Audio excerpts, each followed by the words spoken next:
a plan. And the Bible unfolds that wonderful plan through the message of prophecy. God sent Jesus into this world to be our Savior, and that Christ is returning someday soon to unfold the wonderful plan of eternity for my life and your life. As long as we're cooperating with God, we're accepting Jesus Christ as our personal Lord and Savior. Unless the Lord does return in the coming 7 days, we'll see you next time here on This Week in Bible Prophecy. My pops told me the new word. Follow me. Remember what my pops told me. My family tree consists of drug dealers, thugs, and killers. Struggling, known to hustle, screaming, fuck they feelings. I got advice from my father. All he told me was this: nigga, get off your ass if you plan to be rich. There's 10 rules to the game, but I'll share with you too. No, niggas gon' hate you for whatever you do. Now rule 1, get your cash on MOB. That's money over bitches cause they breed envy. Now rule 2 is a hard one. Watch for phonies. Keep your enemies close, nigga. Watch your homies. It seemed a little unimportant when he told me I smiled. Picture jewels being handed to an innocent child. I never knew in my lifetime I lived by these rules. Initiated as an outlaw, studying rules. Initiated as an outlaw, studying rules. Peace and love to the family.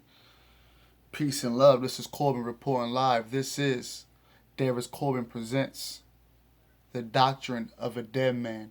I thank you for tuning in. I know we said we was going to do the Mystery School channel, but we right back live for the Darius Corbin channel. Right back, right back at you. Thank you for joining. First off, for all my religious folks out there who are watching and joining, thank you so much because you will be learned. We will learn together. And I am here with you. This is no judgment, no attack on you. This is us learning together. The best way that you can learn really what your shit is. Now, I have a question before we really go in, because this is going to be a good one tonight. Thank y'all for joining. I know you've been waiting for it. Trust me. It's worth the wait. The wait is over.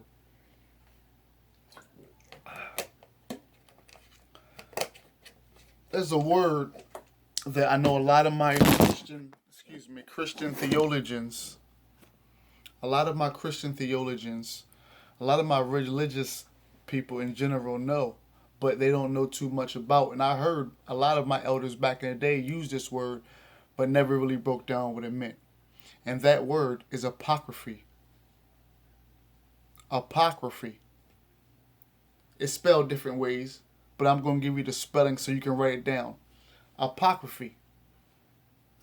These are ancient writings from the ancient times, Christian religious. This is a word that you should know if you call yourself a child of God, Christian, or any religious belief in general. And it's spelled Apocrypha. So it's like apocryphy. Or you can pronounce it apocrypha. But it's spelled Apocrypha. Now, Christians, you have a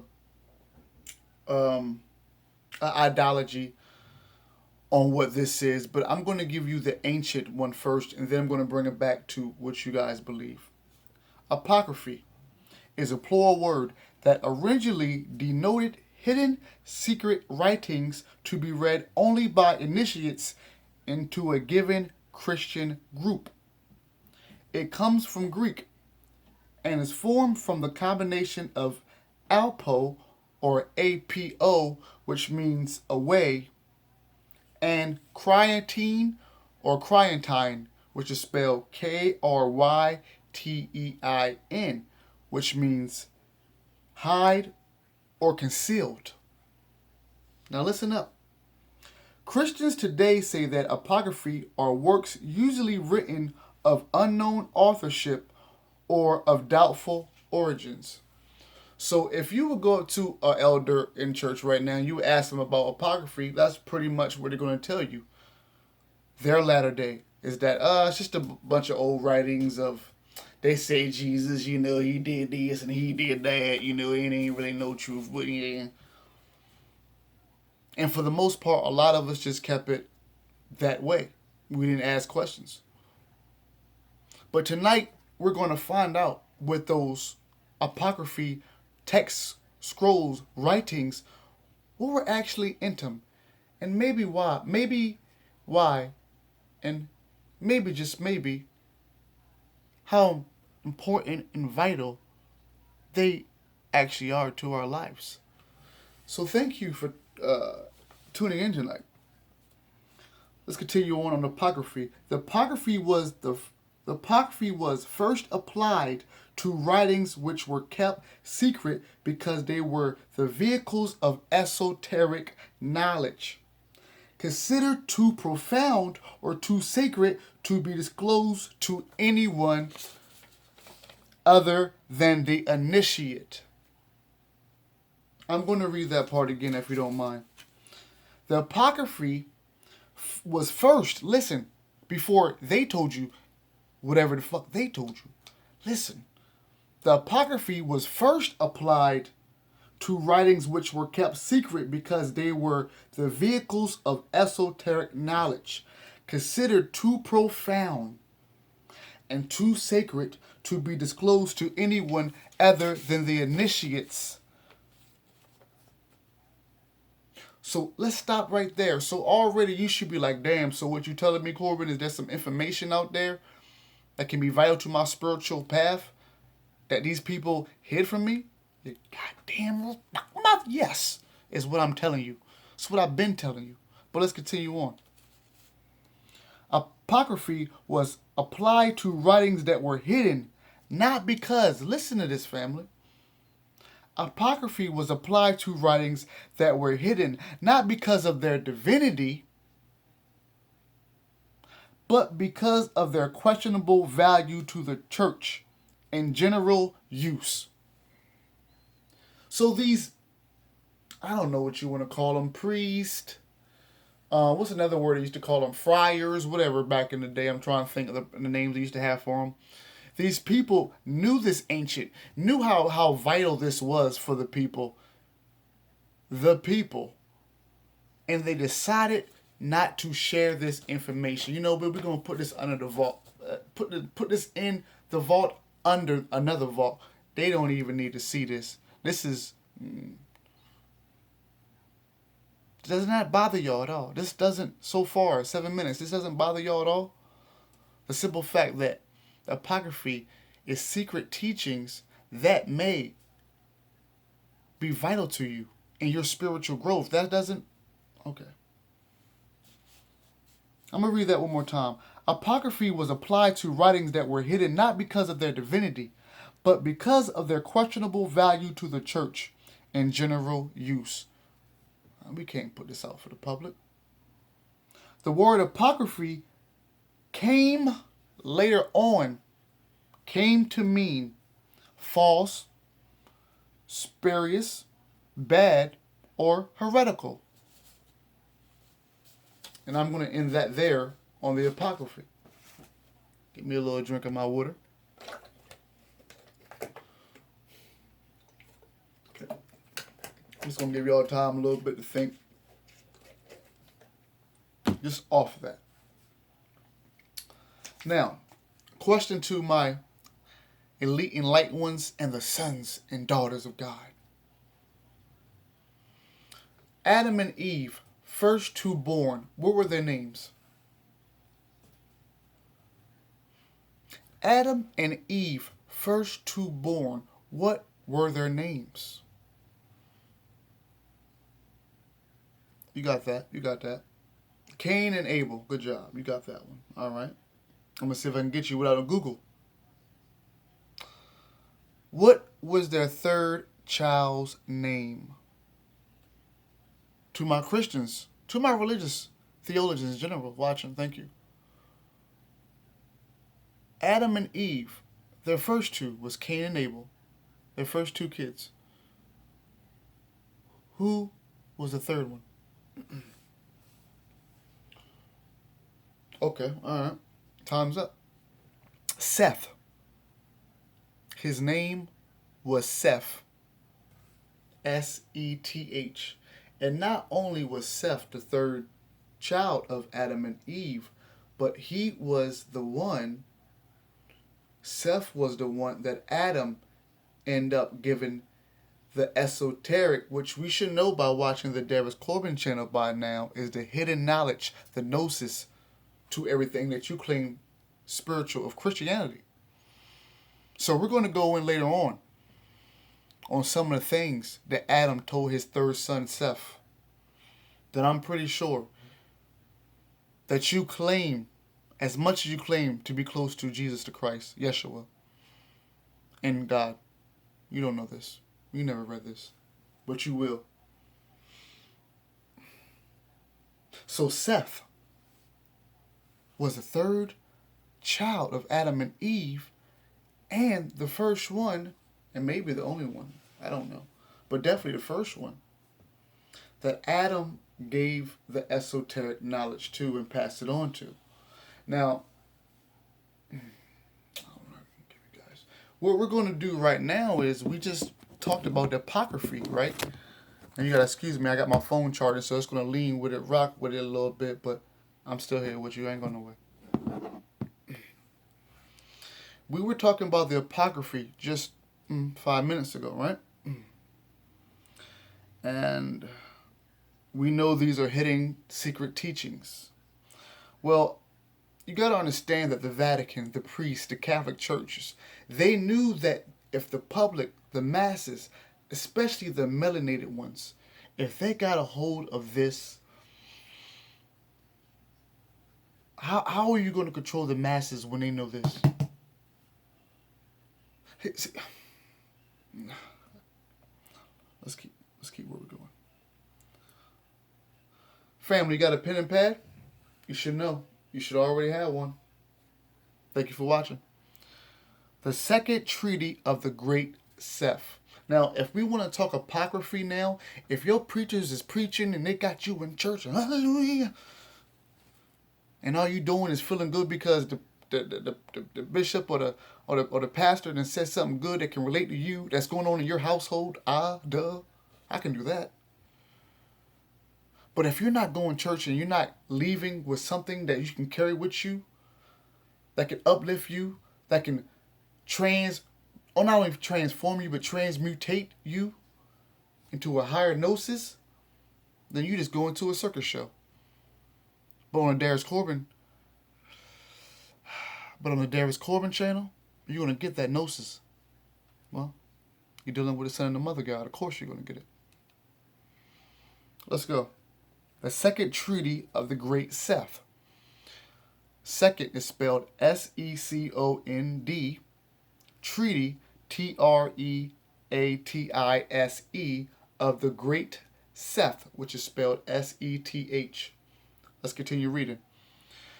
The Second Treaty of the Great Seth is an apocryphal Gnostic writing discovered in the Codex 7 of the Nag Hammadi Codexes. That Nag Hammadi somewhere in that closet. That book that was discovered in 1945, which was, it was scrolls. So you guys don't get it twisted. It was scrolls that were discovered. These scrolls were ancient teachings of Christians, of the Gnostics, of the Essenes. Let's continue going on. Family, listen, before I continue, it's about to get real. A lot of people say they love truth. Give me the truth. I can handle the truth. I can embrace the truth. But when the truth hits them, they just stay in shock and they stay quiet and they just they hide. The truth gets hid on the rug. So let's dwell with the truth.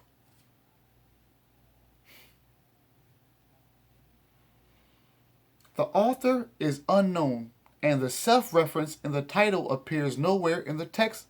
Instead, Seth is thought to reference the third son of Adam and Eve, to whom gnosis, knowledge, was first revealed. According to some Gnostics, the author appears to belong to a group of Gnostics who maintain that Jesus Christ was not crucified on the cross. Instead, the text says that Simon of Cyrene, and that's spelled Simon, S-I-M-O-N, of Cyrene, spelled C-Y-R-E-N-E, was mistaken for Jesus and crucified in his place. See, everybody talks about the last four Gospels, but how many of y'all have read them? Okay. These are the lost four Gospels. Jesus Christ was not crucified on the cross. Instead, the text says that Simon of Cyrene was mistaken for Jesus and crucified in his place. Jesus is described as standing by and laughing at their ignorance. Ladies and gentlemen, this is Darius Corbin's channel. I present to you the doctrine of a dead man, Jesus' last laugh. Let's continue.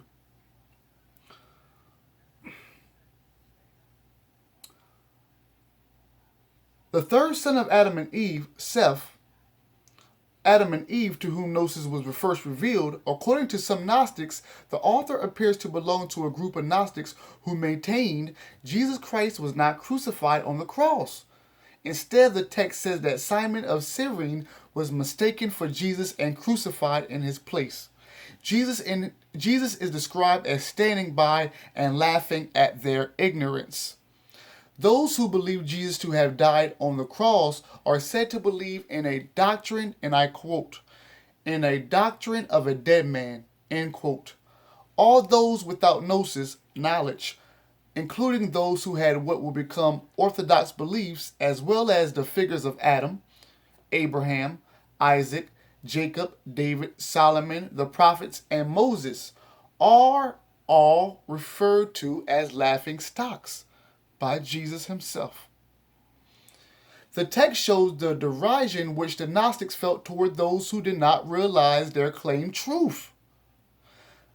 That the biblical text was false in at least certain important respects, and that the God of the Jews was not the true God.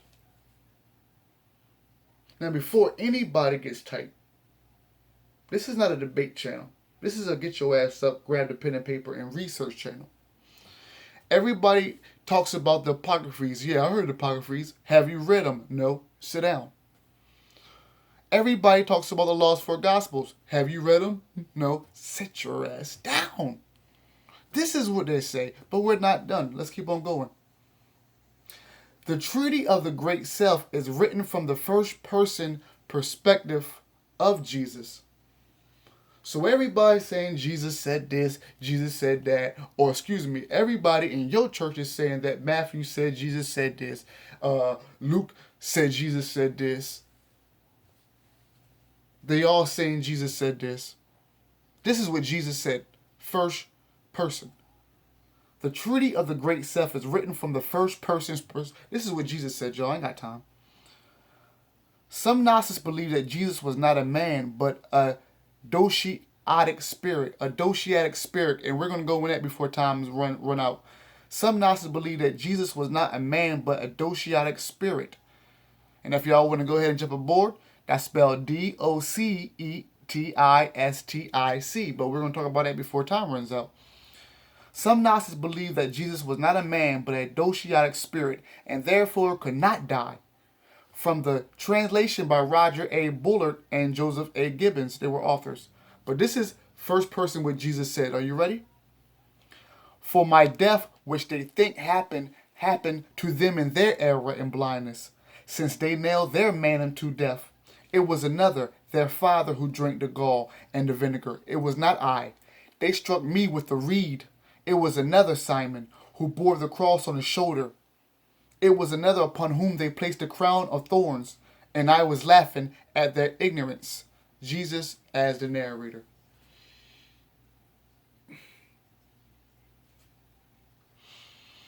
At the beginning of the book, Jesus also states, I visit a bodily dwelling. I cast out the one who was in it previously, and I went in.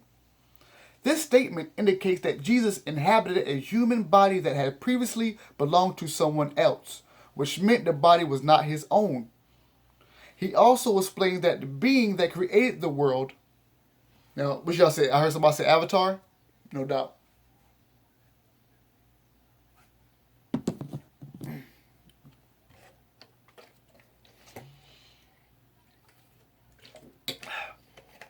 Now, this next part.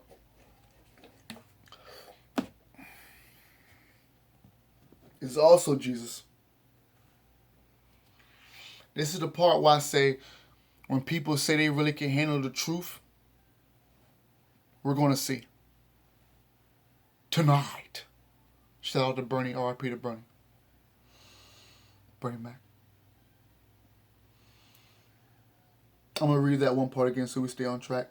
At the beginning of the book, Jesus states, I visited a bodily dwelling.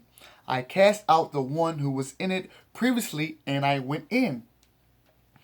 This statement indicates that Jesus inhabited a human body that had previously belonged to someone else, which meant the body was not his own. Excuse me. He also explains that the being, listen, he also explains that the being that created the world, God, Yahweh, Jehovah, whatever you want to call him, is not the one true God. Jesus instead proclaims, and before I go in, I'm going to read that again. So, listen, family, since a lot of people talking about they can handle the truth, so you have to understand that what they just said, this is what Jesus, I'm going to read that again. Jesus also meant, no, let me go back. He also explained that the being that created the world, that means the ones that we went church, the ones that we go, the one that we go church and praise every Sunday, the one that we cling to in our life, the one that everything we give praise to, the one that we say there is no other, he's created from nothing else. Jesus, the one that we also love, some of us, we give praise to. Jesus is saying that the God that you're going to church and connect to him with, he's all right, but he's not real. Jesus is saying that God's all right, but he's not real. You think I'm lying? Okay. I'm going to read that part one more time. He also explains that the being that created the world is not the one true God. Jesus instead proclaims, listen, this is what Jesus is saying about God. Though we master his doctrine in this way, he lives in conceit, and he does not agree with our Father. See, there is a higher Father with a higher mother. You don't even know about the mother because that God he's talking about that's feeling himself too much threw the mother right off the throne. Let's read that again. Though we master this is Jesus talking about God. Though we master his doctrine in this way, he lives in conceit. He does not agree with our Father, and thus through our friendship, we prevailed over his doctrine. Since he is arrogant in conceit and does not agree with our Father, for he was a laughing stock with his judgment and false prophecy. This is Jesus, family. Jesus just said that God is a fucking joke.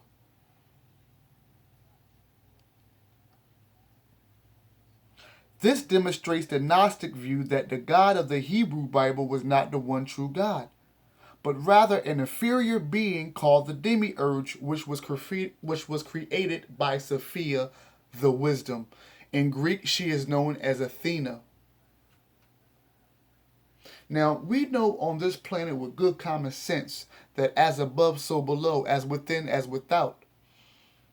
Everything is created by the woman on this planet. Everything is created by the divine feminine. Everything. So you're going to be so naive, church folk, to think that this God does not have a mother? Let's continue going on. Let's continue going on. This demonstrates the Gnostic view that the God of the Hebrew Bible was not the one true God, but rather an inferior being called the demiurge, which was created by Sophia. Jesus also makes statements claiming that Adam, Moses, and John the Baptist were also laughing stocks.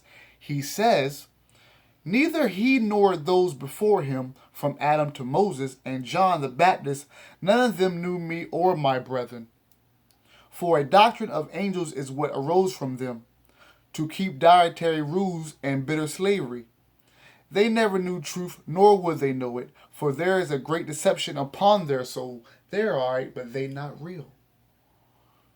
He says these prominent figures were laughing stocks, and we quote, because they believed that the demiurge was the one true God and did not know the Gnostics. So that means that even though Jesus called called Adam and all them laughing stocks, who are we to laugh at them because we're the same laughing stocks because we're believing in the same God that they knew was a demiurge, a subordinate deity. See, once you learn the story and read the Gnostic, the Nag Hammadi, you will see that this God that we worship, or you worship, or they worship, came prematurely from his mother, Sophia the Wisdom. He looked around. He seen no other gods. So he thought it was all him. It was arrogance, jealousy. And with that, he created this paradise.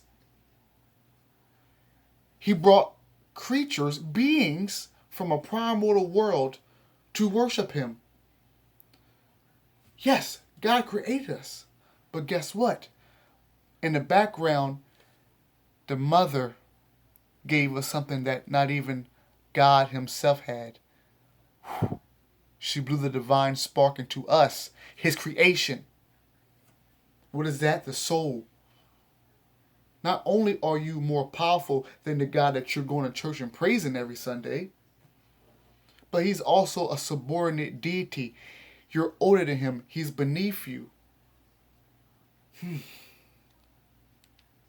I know it's going to be some dislikes on this one. Okay, now, before time run out, because I might have to do a part 2, I want to go on to the 3 steels of Seth. That's spelled THREESTELESOFSETH,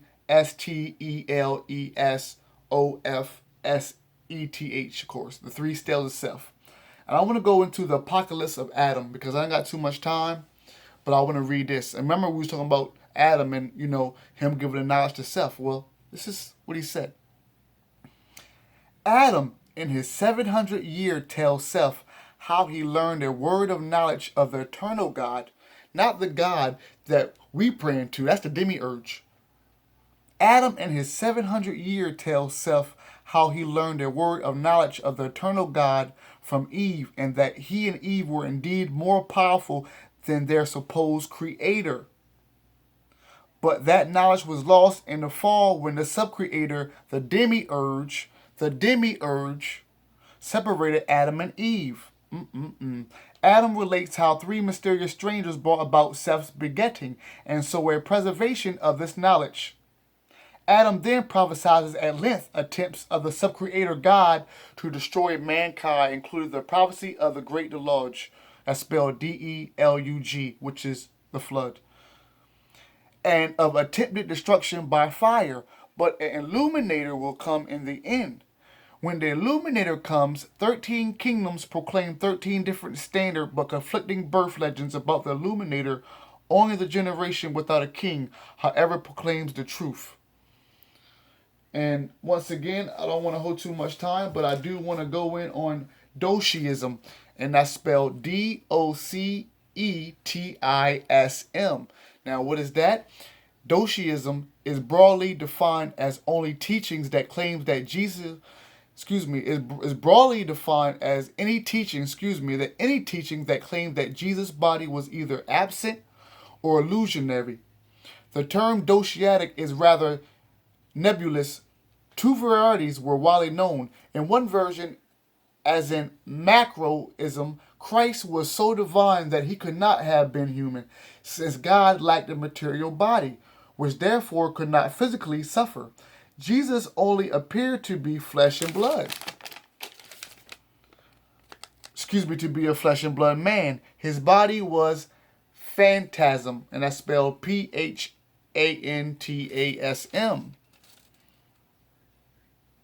And I got some side notes.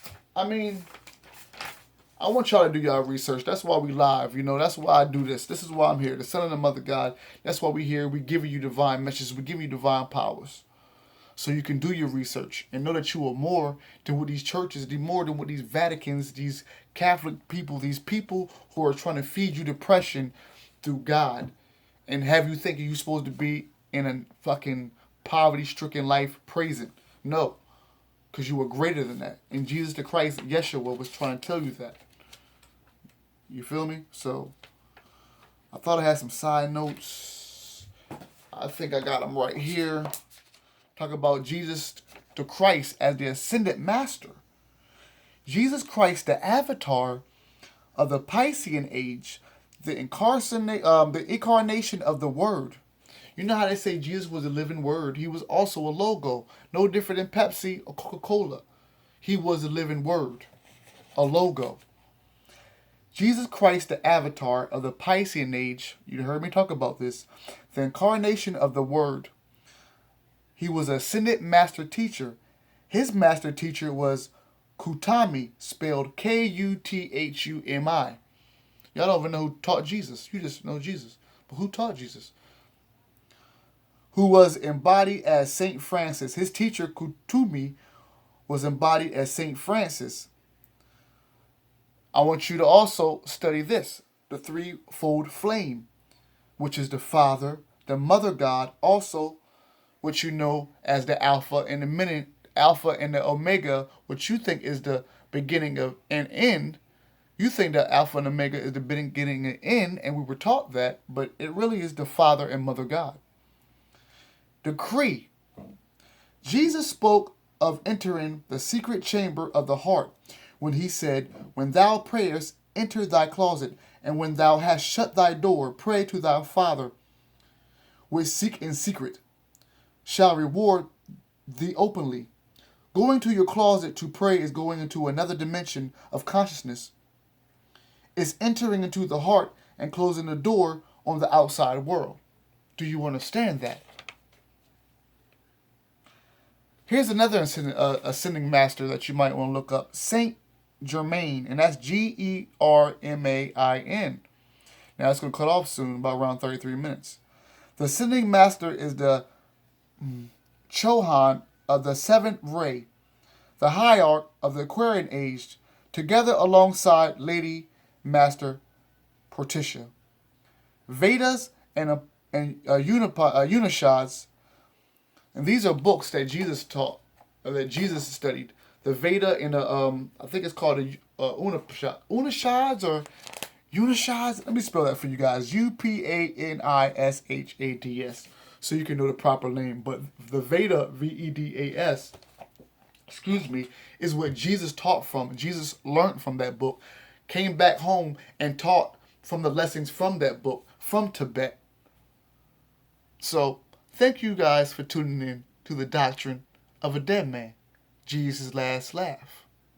I hope you are formed, enlightened, and a little bit more in the gnosis. Peace and love. Stay tuned next time.